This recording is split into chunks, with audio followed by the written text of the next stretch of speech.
Diane Keaton's last words weren't what anyone expected, and what she left behind might change how the world remembers her. For decades, she was the woman who made imperfection beautiful, the voice that spoke for every misfit who never quite fit into Hollywood's shiny mold. But in the end, her silence spoke louder than any of her films. In her final days, something changed. She stopped showing up at the places she once loved, disappeared from the cameras that once adored her, and recorded a message that no one outside her family has ever heard. A message so personal, so haunting, that even those closest to her can't agree on what it meant. Some call it a confession, others a farewell, and a few whisper it was a warning. Hollywood wants you to believe it was natural, that the curtain simply fell on another legend, but behind that quiet goodbye was a story, one that never made the headlines. Because the truth about Diane Keaton's final message isn't just about how she died, it's about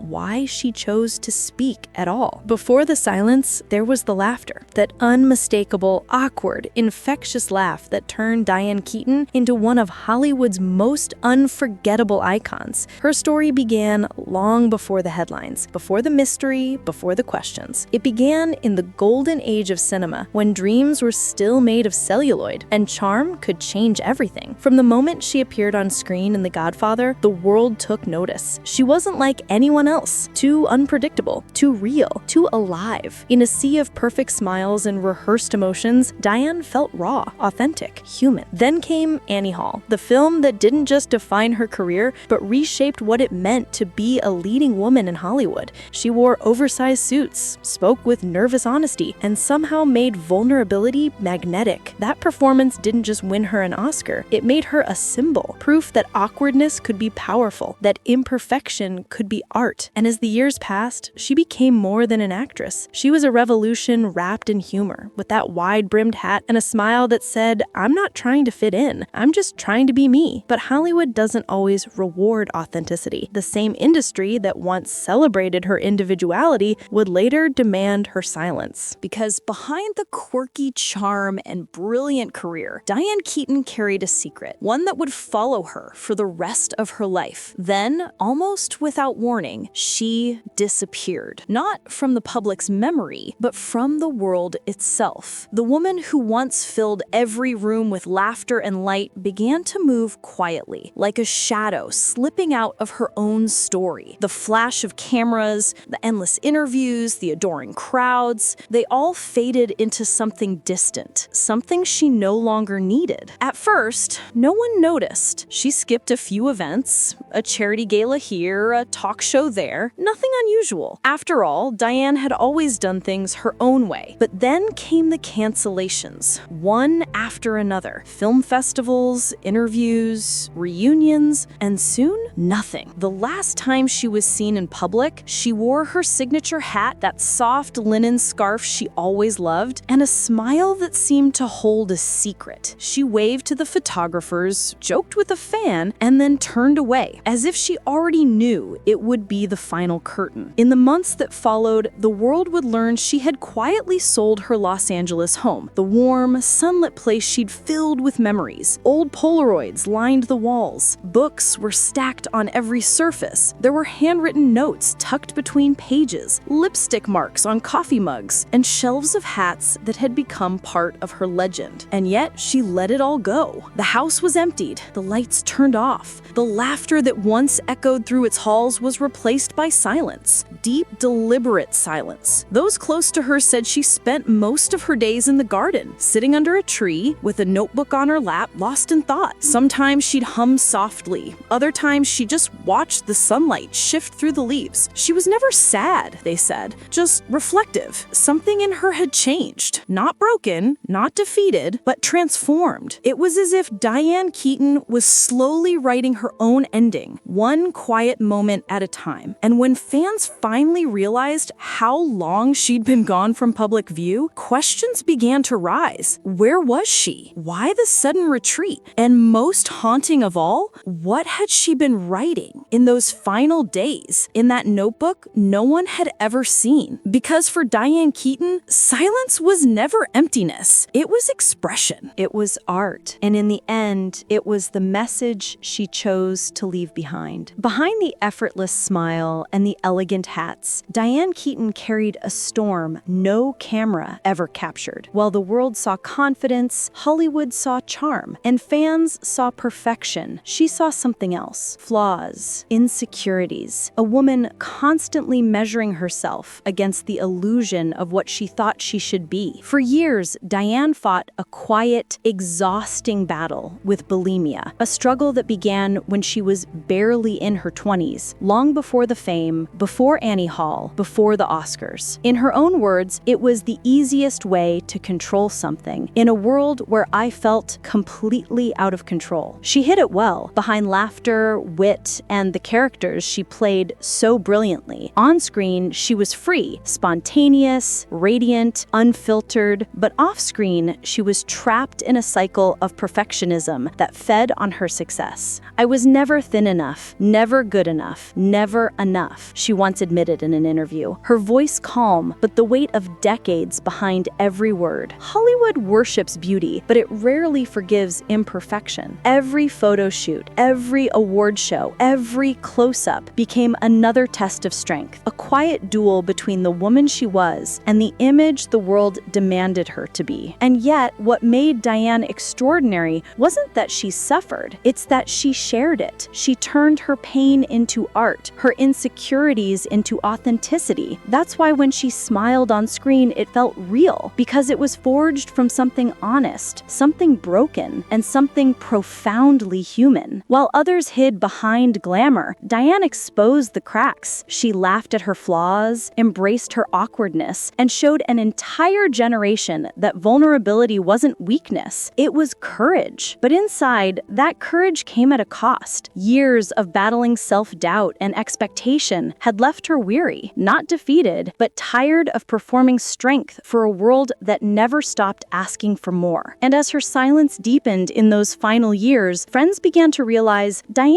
wasn't running away from the world. She was finally letting go of the fight. Every great story has a bond that defines it, one connection that shapes the person you become. For Diane Keaton, that bond was Woody Allen. They met when both were still searching for their place in the world. She was a young actress with a quirky charm Hollywood didn't quite understand. He was the neurotic genius trying to turn his insecurities into art. Together, they created something timeless, a rhythm, a chemistry, a kind of cinematic language that only the two of them spoke. From Played Against Sam to Annie Hall, their partnership was electric. He wrote lines that sounded like her own thoughts, and she brought his words to life with a magic even he couldn't explain. What they shared went beyond romance. It was creative trust, the kind that only exists between two people who see the world through the same fractured lens. But as years passed, that bond would test her in ways no film ever could. When controversy surrounded Woody Allen, the world demanded silence or condemnation. People wanted clear answers, simple sides. But Diane, loyal, emotional, deeply human, chose something far more complicated. She chose to stand by her friend. To her, loyalty was a promise, one made long before the headlines, back when they were just two dreamers trying to survive the chaos of fame. "I have nothing but love for him," she said in an interview, her voice quiet, unwavering. It wasn't defiance, it wasn't denial, it was Diane being Diane, stubborn in her love, unwilling to rewrite history just because the world did. But loyalty has a cost. Her defense of Woody Allen drew backlash, even from fans who had once adored her. Social media turned cruel. The press called her out of touch, and for the first time in her life, Diane Keaton found herself standing alone in the storm. Still, she never lashed out, never explained, never apologized for what she believed was simply loyalty. To many, it was confusing. To others, inspiring. But for Diane, it was deeply personal, a reflection of who she had always been, someone who loved too deeply, forgave too easily, and stood by people even when it hurt. And as her world grew quieter in those final years, that loyalty, once her greatest gift, became her solitude. Because for Diane Keaton, friendship wasn't about being right. It was about being there. In Hollywood, silence is rarely innocent. It's how the industry forgets the people it no longer needs. For decades, Diane Keaton was one of its brightest lights, the woman who could make vulnerability fashionable, who could turn awkwardness into art. But when she stood by by someone the world had decided to hate, the light began to fade. It didn't happen overnight. There were no public bans, no official statements, no angry mobs outside her home.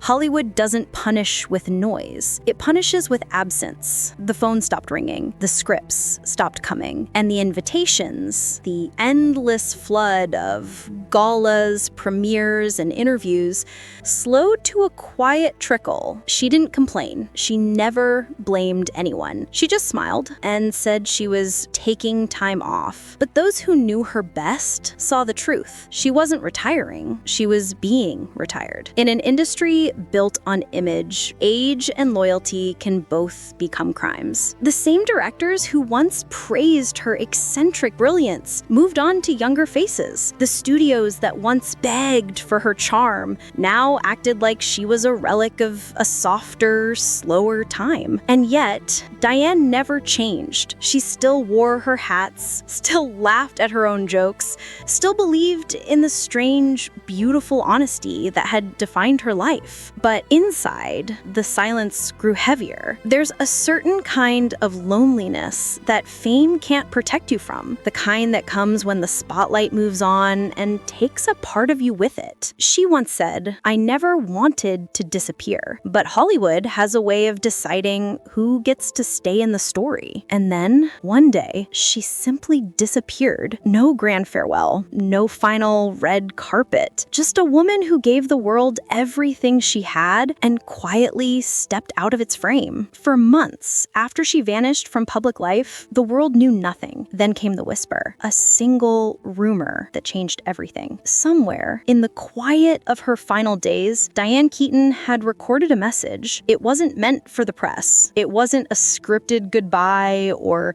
a public statement. It was a private recording, one she left in the hands of her family, with no instructions, no explanation. What she said has never been released in full. Only fragments have been shared, soft, fragile moments that feel less like a confession and more like a reflection. In it, she spoke about memory, about how fame can make people believe you're larger than life, when in truth, you're just a person trying to make sense of your own story. She talked about love, not the romantic kind, but the quiet, steady love of friendship, of art, of the small moments that make a life worth remembering. At one point, her voice trembled as she said, "Maybe the best thing I ever did was stop pretending I was fine." Those who've heard it say it's impossible to tell whether it was a farewell or something more. Some think it was her way of letting go, a final note of peace after decades of pressure. Others believe it was a warning, a reflection on what fame does to those who give it everything. No one knows for sure, and maybe that's how she wanted it, because Diane Keaton spent her whole life refusing to be defined by anyone else's script. She broke every rule Hollywood gave her, lived by her own rhythm, and turned even her flaws into poetry. So perhaps that final recording wasn't just an ending. Perhaps it was her last act of control or freedom, a way of saying, "You don't get to write my final scene. I do."